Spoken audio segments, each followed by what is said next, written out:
Greetings, folks. Eric Johnson coming at you live once again here from our new facility at 609 Riverside Avenue in Westport, Connecticut.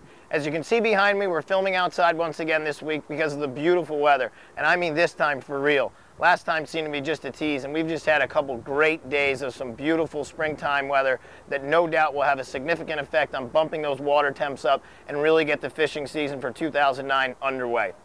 With that, I just want to say thank you to all those that attended the Lordship Lures presentation by Ron DeCostanza yesterday here at the shop. We were fortunate enough to come right out here on the docks, and Ron did a wonderful job on how to educate us all on how to properly work these plugs. If you haven't seen them, be sure to stop in the store soon and take a look at some of these handmade plugs that Lordship Lures and Ron makes right in Stratford, Connecticut up the road.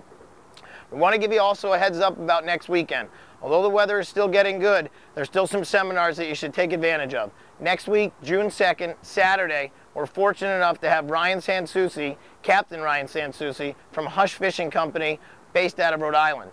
He fishes primarily the South County salt ponds such as Ninigret and Quaney, and are definitely an ecosystem that stand all by themselves up there, and some great striper fishing. He'll also be focusing on tips and tactics for fishing the entire New England coast, so be sure to come down to the store at 11 o'clock on June 2nd.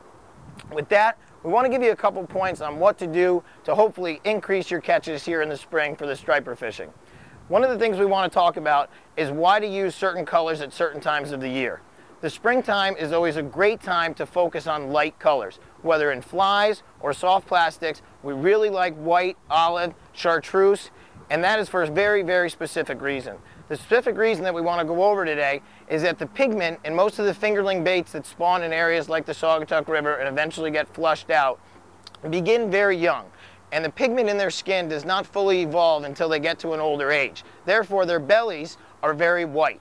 And that is why we want to focus on fishing with light colors in the spring. So if you're going out, make sure you stop by the store to pick up some of those lighter color flies as well as lighter color plastics.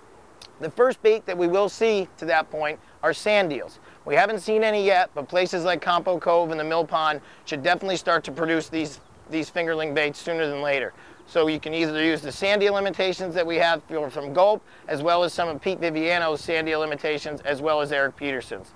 With that, we want to give you one other point about these videos that we've been doing on a weekly basis. What you see on a weekly basis is great, but we're also doing a lot behind the scenes to produce and officially launch a new website soon to come called westportoutfitters.tv.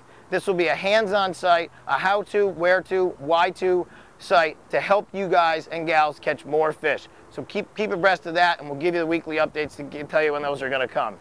With that, thank you. We'll see you next week. Enjoy the weather. We'll talk to you soon.